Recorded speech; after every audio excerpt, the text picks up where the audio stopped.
Welcome to Dare, the show for innovators, entrepreneurs, and startup leaders who dare to shape the future. Your hosts today are Ned Hayes and Cecilia Mariani.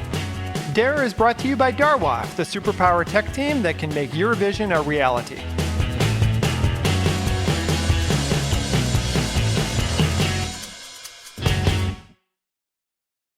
The Dare podcast is excited to welcome Steve Dennis. I have really enjoyed talking to Steve previously. He's a leading expert on strategic growth and innovation. He's been named a top 5 retail influencer on many years. His previous book was Remarkable Retail: How to Win and Keep Customers in the Age of Digital Disruption, and that became a bestseller. His new book, Leaders Leap, is poised to be a bestseller as well. And this one is subtitled Transforming Your Company at the Speed of Disruption. So welcome, Steve. We're excited to talk to you. Yeah, thanks for having me back. I seem to be good at putting disruption in the subtitles. So maybe that's the key to having it do well. I don't know. We'll see. No worries at all. So you have actually served in leadership roles at 2 Fortune 500 retailers, at Neiman Marcus, and then you've done a lot of leadership in the retail industry. It seems like you're now taking those lessons and applying them to business writ large. Is that fair? Yeah, this book is not specific to retail, though I do leverage my retail experience and give some retail examples, both because, well, probably for 3 reasons, really. I know it well. I have most of my experience there. The second thing is a lot of what's happened with retailers failing to transform are good case studies.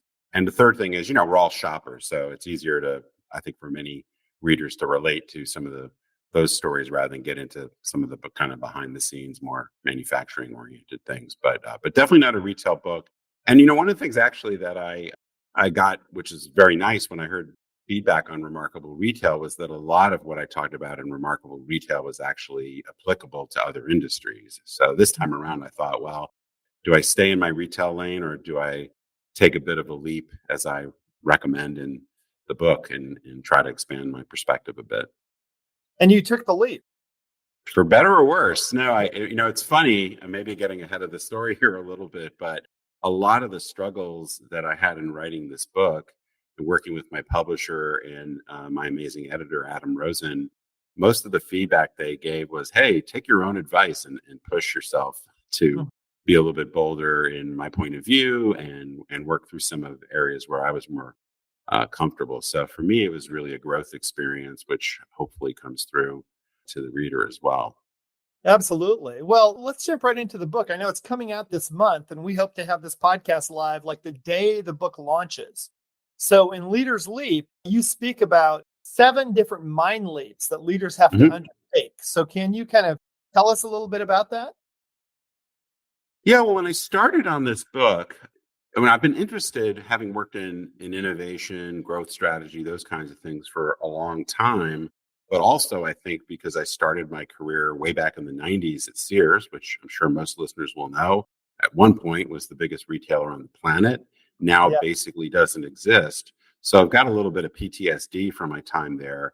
But going forward as a consultant and doing board work and things, I've just been fascinated by, how is it that so many once dominant kind of iconic brands, not just in retail, you can think about BlackBerry, you can think about Kodak, these companies that once were so well known, so profitable, have either gone away or are kind of shells of their former selves. So I've been really interested in that. And this is a topic that's been covered by folks like Clayton Christensen and Jim Collins in Innovator's Dilemma and Good to Great. Right. Yet here we still are with these companies that are failing to transform for a new age.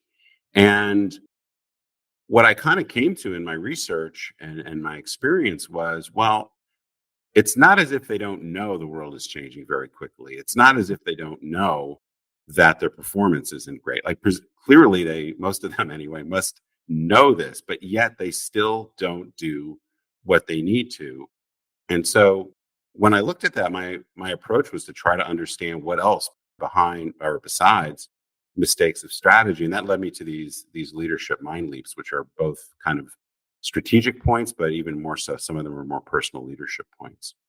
Right. Well, before we get into those 7 leaps, as you call them, The book actually has a first stage that discusses the current landscape of business transformation, right? And how things are Right. changing. So could you summarize that very briefly? I don't want to give away the book, but things are changing Sure. rapidly. Well, to a certain degree, I make some points that, and I try to go through it quite quickly because I think many of these points would be known to the reader. So it's a little bit by more of reminder, but also a little bit of kind of hitting people in the face with the 2x4, you know?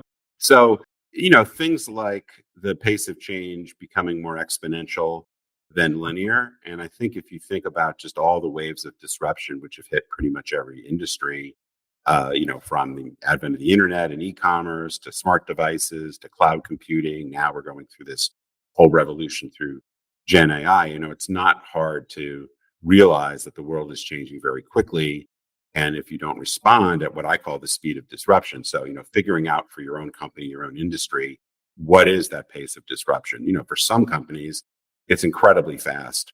In others, it's quite a bit slower. So the key is to try to figure out, are you keeping pace? And what we see, and I use a bunch of examples in the first few chapters, this phenomenon that I call the curse of the timid transformation, which Mm. is in the face of all this, still many companies move too slowly, and probably even worse, they don't appreciate how much change they need to go through. So, this ends up causing what I call a transformation gap. So, you get so far behind because you go slow, because you don't act more boldly, that you risk becoming irrelevant or even extinct. So that first part is really kind of the 2x4 to the face, is saying, let's get real here. Even if you know all of this, you don't seem to really accept how important it is in many cases. And, and if you look at where a lot of the value has been created over the last decade or so, it's typically from companies that have taken a much more bold approach, whether that's Uber, or Airbnb, Netflix. There's many companies that came kind of from the outside of the industry and have really shaken up some of the once dominant players. Yeah. And of course, I'm going to name the elephant in the room. Things are being shaken up right now by AI. So, AI is going to disrupt every industry, every business. But it's just like the internet in terms of disruption, that brand new possibilities are going to be birthed from that as well.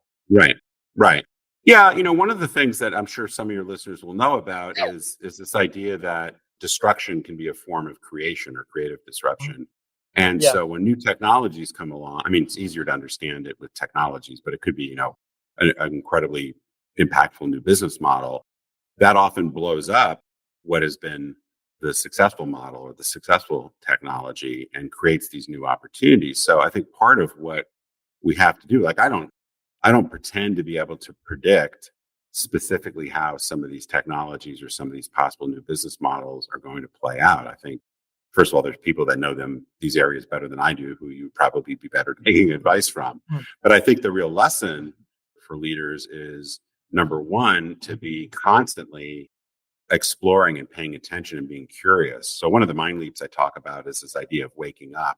And embedded in that is being willing to kind of open the aperture and approach situations more like a beginner would. Don't get so locked in on, this is the way we do business, this is the way we've always done things. You can really see over the arc of history, really, but particularly the last 15 or 20 years, where companies that have stuck to, there's this idea of stick to your knitting. Well, sticking to your Yeah. knitting is, you might as well like stab yourself with it, because in many cases that sticking to your knitting, which has elements of good advice to it, is actually the thing that keeps you from addressing these new technologies. So you've got to be really curious. You have to seek advice maybe in different places than you have in the past. You have to be willing to experiment. You have to build agility. There's a bunch of things to do, particularly when it's not clear exactly how some of these technologies are going to play out. Like, if you'd gone full in on the metaverse a few years ago, you would have, Right. Right. you Maybe probably not. would have, we probably would have regretted that. Or I remember back when I was working at Neiman Marcus, we stood up all these pilots around Second Life and MySpace, that Mhm. turned out. And, a few years ago, it was all about Clubhouse, right? Or Yeah. Quidzy, Yeah. or like, so there's plenty of things that come along that people get excited about that end up being big nothing burgers. So, some of that is discernment, and some of that is a diversification strategy, and some of it is experimentation, and don't go too far until you see some evidence of traction and things kind of sort themselves out. Right. So I want to dig in a little bit because, as you point out in your books, leaders are only as powerful as their teams, right? I mean, a Mhm. leader cannot do something on their own. They really have to motivate and delegate to a team. So, how do you cultivate an organizational culture that embraces this accelerated pace of change? Well, one place to start, so maybe I can try to pull in three of these mind leaps into kind of one organizing Yeah. idea. I think in retrospect, I might have written the book slightly differently because as I've been talking about it, I realize, there's this visual here. But I think one of the things I try to point out, which is where I'm bringing in some elements of strategy, but I'm actually bringing in almost more elements of psychology, which is how as leaders do we get in our own way? So there's these three things that I talk about. There's the aspect of how our ego gets in the way. There's an aspect of how our own ignorance gets in the way, and then how our fear gets in the way. And I think what's really different today, both in terms of how fast things are changing, but how culture has evolved and how people want to work, is that this old idea of, kind of the I alone can fix it idea of like, as the leader, I'm the source of all knowledge and power. And I'm in this kind of command and control, almost military sort of environment. Like that model, I think clearly doesn't work. And I think also, I don't talk in detail about this, but I think there is a little bit of this idolatry of a few powerful personalities, which I Mhm. think in many cases either, not to get into a tangent on that, but I think, they're statistically they're sort of outliers. Like you can say, oh, just be like Elon or, be like whomever, and everything's going to be great. And I think first of all, we see a lot of problems with some leaders' behaviors, Yes, we but do. all but also, out of, you don't there's plenty of great leaders that don't have any of the characteristics, some of the very famous leaders, right, that are super, super successful. Mhm. So I think that, one, bringing more humility, because it's really hard to be successful today if all the power and knowledge is going to rest in one or two or three people. So I think crushing your ego, as I talk about in Mind Leap One, which is more vulnerable, bringing more people in, kind of seeking insight everywhere. The second we already talked about a little bit is just, opening the aperture of what information you're taking in. And I think this is really important. And I kind of get into it a little bit later in the book. But if you think about many of the most powerfully successful models, we'll say pre AI, just to kind of simplify Mhm. it, like Right. an Uber or like an Airbnb, they didn't say, let me think about the hotel business and go about the way Marriott and Hilton and others have gone about improving the hotel business. Well, what do they think about it? Oh, we'll have better mattresses, we'll have a cooler bar. Like they're all incremental iterations of the current business model. But Airbnb or Vrbo says, well, what problem are we trying to solve? Or what solution are we trying to offer for the customer? They want a great place to stay when they're traveling. We don't necessarily have to manage the buildings, right? We don't have to be constrained by that. So they marry, technology to be able to line up supply and demand. They say, well, maybe we don't have to own or don't have to be in management contracts like the hotels do. So they take a totally different approach to solving the same customer problem. And Uber and Lyft did the same thing for the taxi business. Netflix has done the same thing, for production of content. So I think part of this thing about where ignorance gets in the way, and I know that's maybe a charged word, but it's really opening the aperture to explore more holistically, thinking more radically. And then fear, I think when you go back and look at why, I can certainly say from my Sears experience, but also working with clients and studying other companies, fear is the thing that keeps us from doing the things we often know we need to do because, we might get fired, we might look stupid, we might not get our bonus. There's any number of, I mean, it's a Yeah. complicated topic, but I think if you're not willing to look at how fear keeps you stuck, it's very difficult to be a successful leader in most industries. I'm not going to say every industry because some aren't changing that quickly. Right. Right. Wow, that's a really great summary of some of the mind leaps. And one thing that you mentioned sideways kind of is that embracing being safe can be really risky. So in times of Right. disruption, safe strategies can pose greater risks. So kind of jumping over the cliff is the better route for the business, right? Well, one of the things, yes. So, and in fact, I just had published an article in the Harvard Business Review about this. And I try to bring a little bit of nuance to this because I don't want to get people to get the idea that you have to engage in, moonshots or kind of Hail Marys. The right degree of risk is something, for your situation, is something you have to think carefully about. And in one of the chapters, I spent a fair amount of time, actually, two of the chapters really kind of deal with, how do you get speed without being reckless?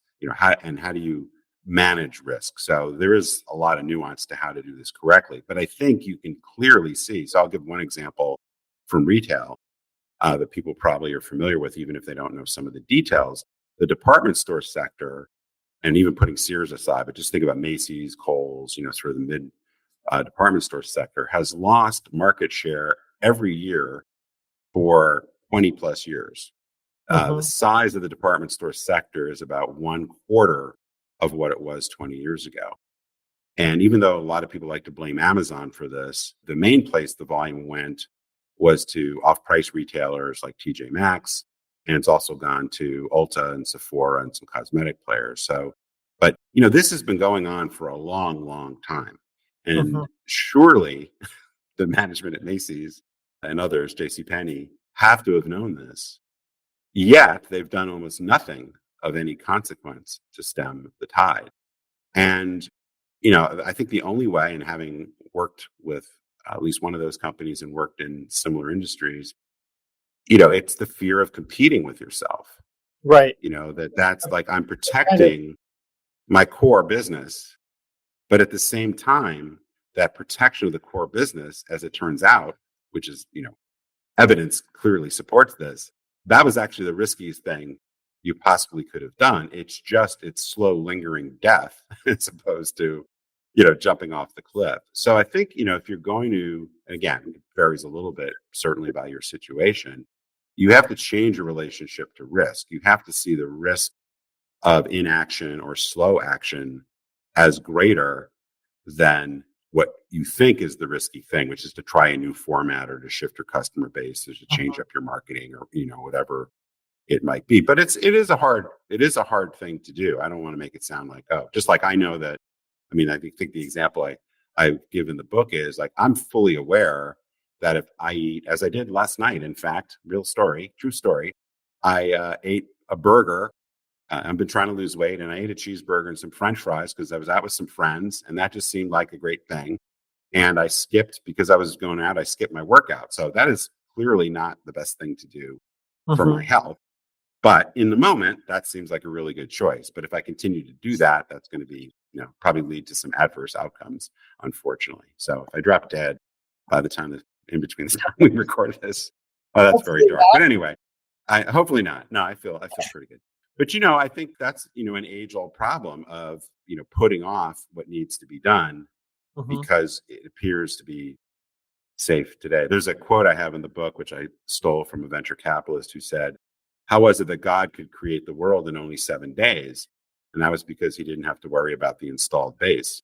And I think that this fear of cannibalization or diversion, competing with yourself, is a very pernicious problem in many, many, many situations. Right. Well, you also advocate for leaders to undertake personal transformation. It may not be the kind of workout system that you've put in place, the workout regime that you've put in place, but I'm curious how your own personal journey has been a journey of self-reflection or growth. Yeah, and I hint a little bit at some of this, and I don't go into too much detail, but for me, I had a lot of success on the corporate side for many, many years.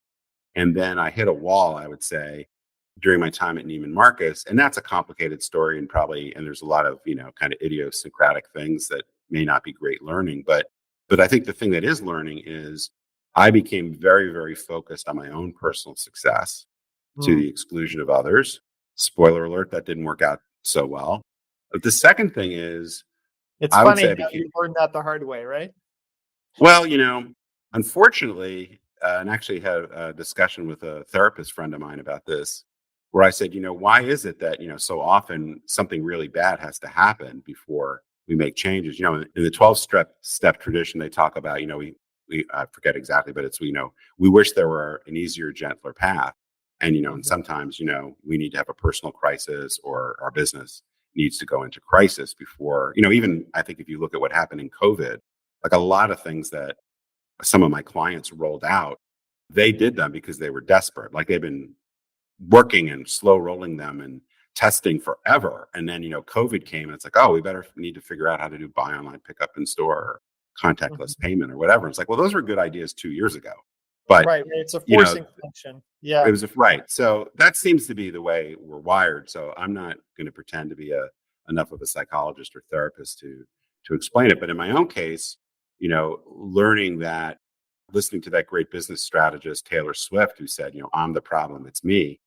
Very clearly, I was my own worst enemy in a Yeah. lot of cases. So until I started to really see that very clearly, and unfortunately, in some cases, it took a whack in the face. In other cases, I got to it a little bit more easily. But I think the other thing is, and I think I did okay at this, but I've definitely seen some clients that struggle with this, is this idea that what got you here is not likely to get you there.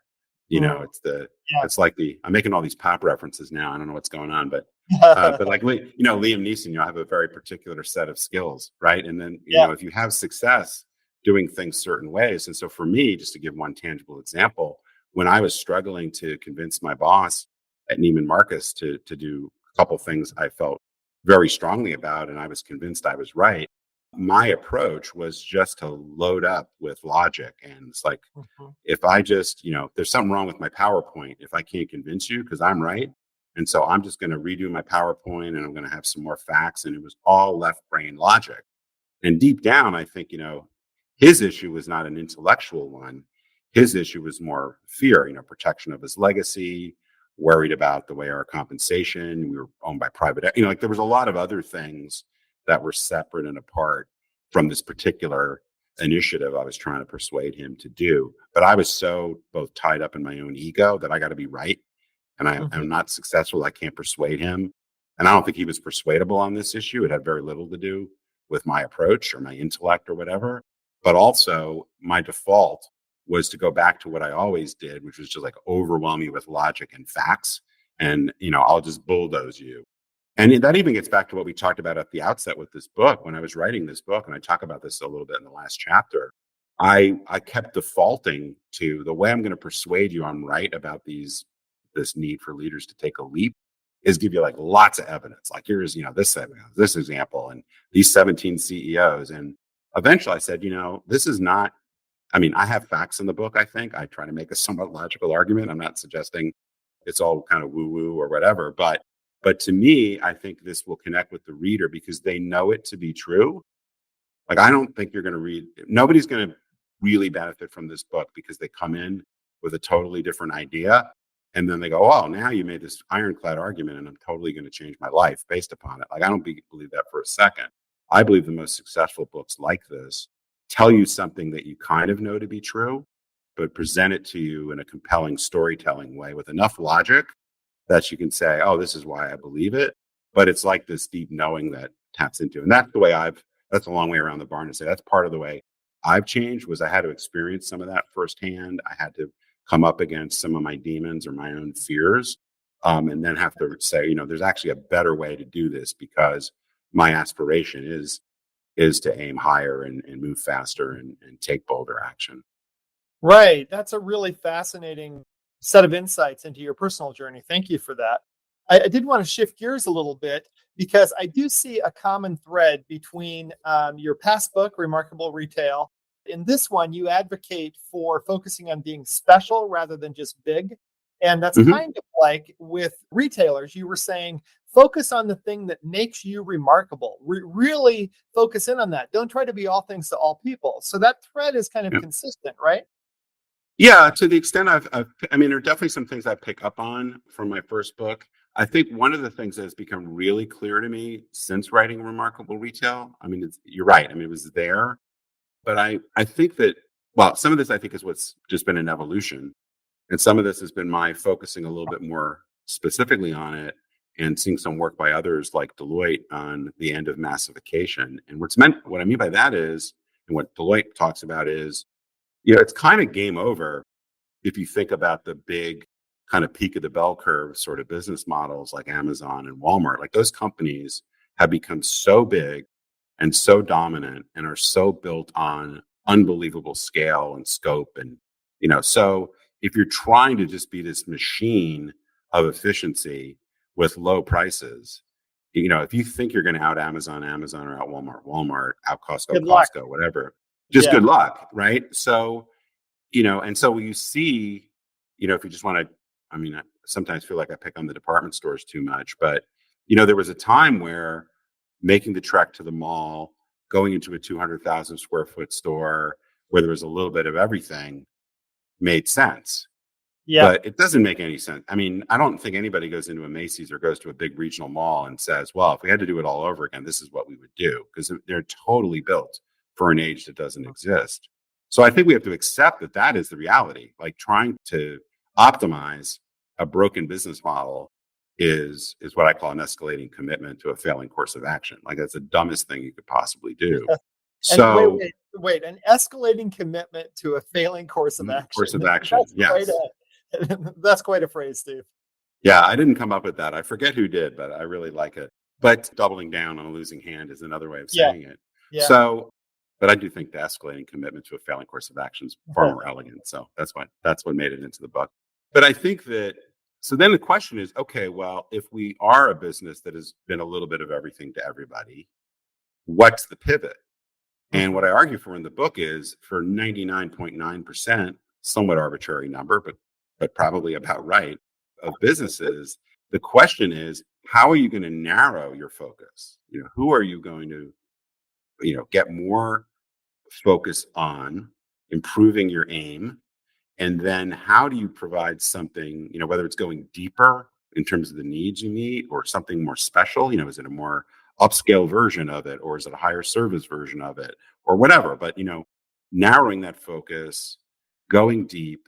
And then what I talk about in one of the chapters is this idea of amplifying the wow. What's that thing? So if you go into, again, picking on Macy's here, but what is Macy's going to do that is going to cause enough customers to come back to them that have migrated to all these other players over the years? It's probably not a little bit better customer service, or new carpet, or a different layout, or a new loyalty scheme, or, something like that. Like, that's not enough to win back customers whose loyalties have gone elsewhere. So I think the challenge is, if you're going to shrink your focus and go deeper. So I'll just give a quick example of this from retail again. Restoration Hardware, RH as they're now known, if people remember them, 15, 20 years ago, there were these little stores kind of with a bunch of tchotchkes and some random home furnishing things. And for various reasons, they got in a lot of trouble. And now they've migrated to these kind of palaces of home furnishings. And they very clearly said 98%, again, somewhat arbitrary number, but like 98% of the customers we don't care about. But for that 2% that have enough money and like our style, we are going to be the store you have to go to and you're going to love. And we're going to make it a whole experience with dining and displays. And so that's a real narrowing, but going very, very deep in terms of what they offer from a product and service and experience standpoint. Yeah, that's really interesting. That goes back to that idea of focusing and creating something unique and remarkable and outstanding. Well, I think, and I'm careful to say that, this is the essence, in some respects, this is the essence of all good specialty retail. Like, if you look at some of the great specialty retailers for decades, right, that's what they did.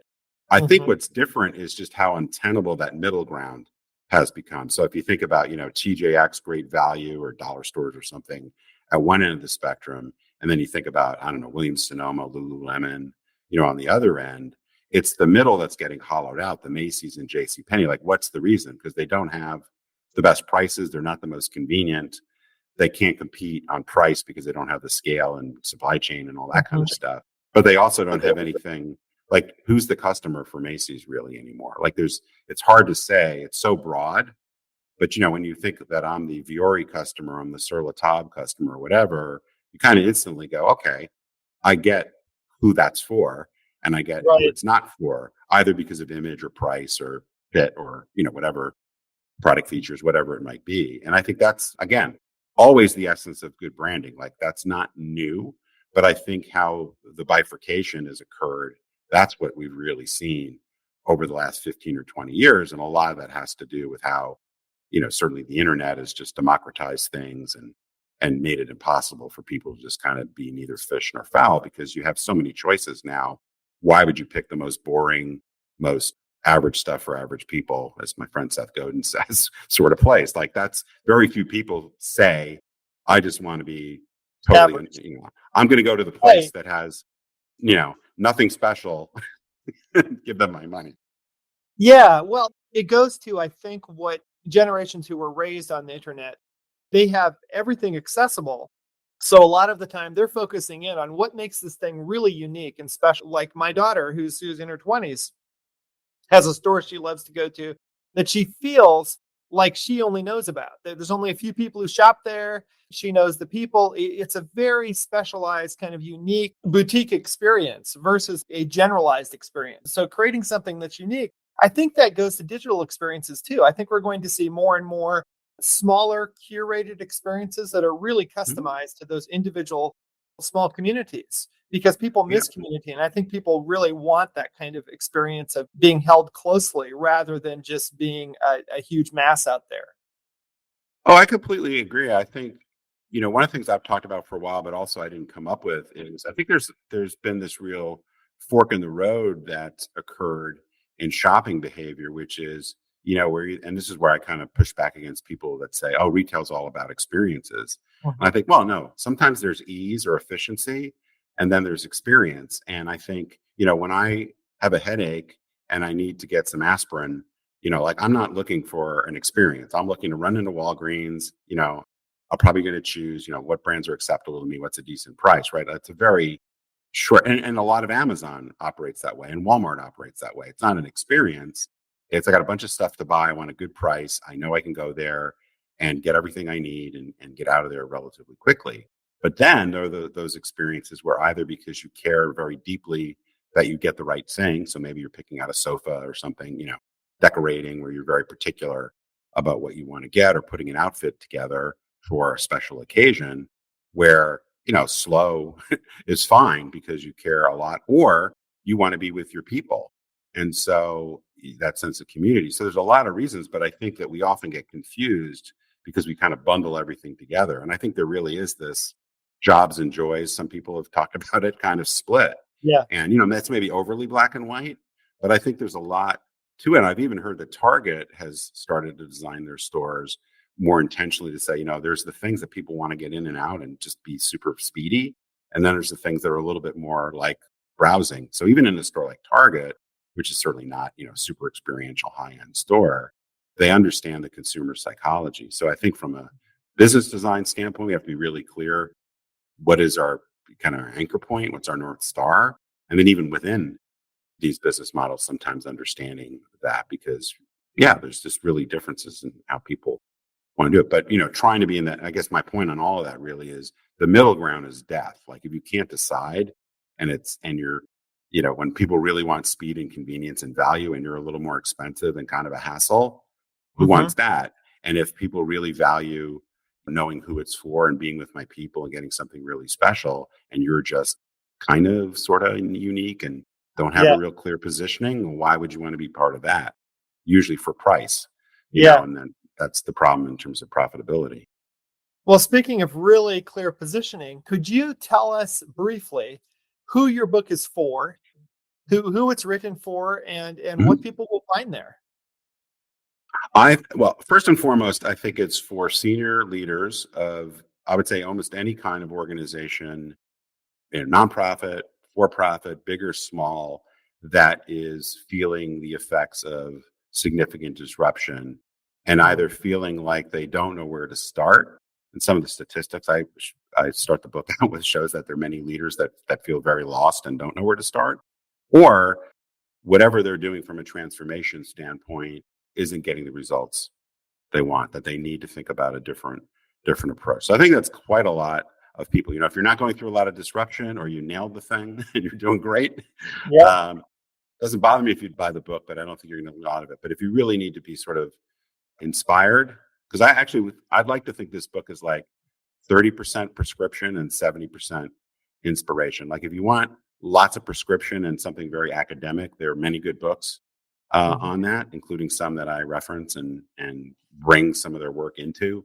Yeah. Like Blue Ocean Strategy, for example. But this is not a heavy-handed 400-page analytic 900 case study sort of book, which I hope people will appreciate, but we'll see. Yeah.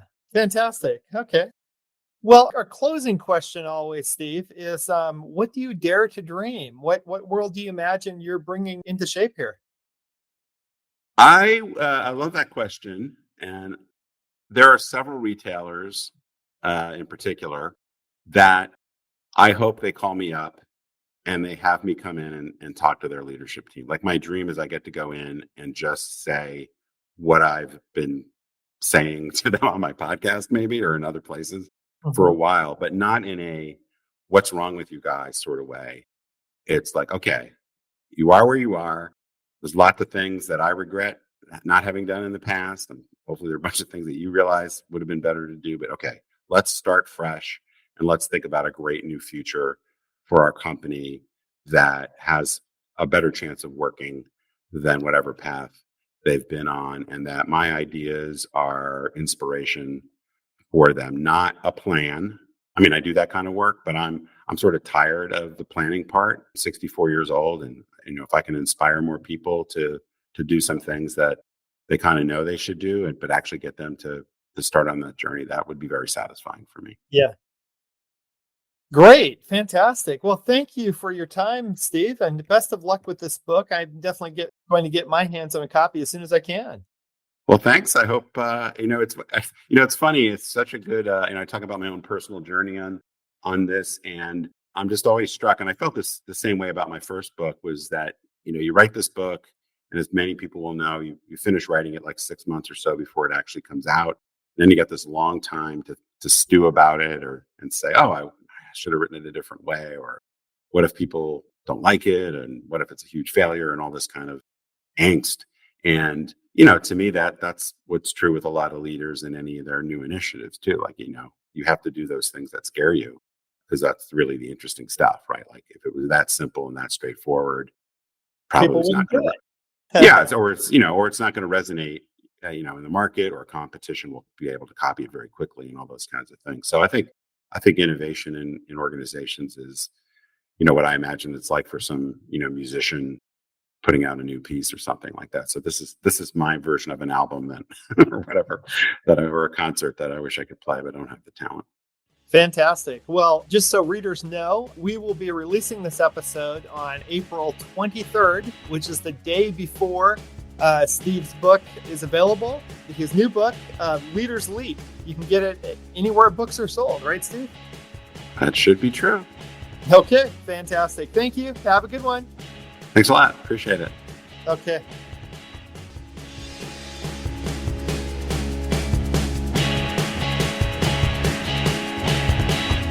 Thanks to our guests today for their great insights on DARE, the podcast for innovators, entrepreneurs, and startup leaders.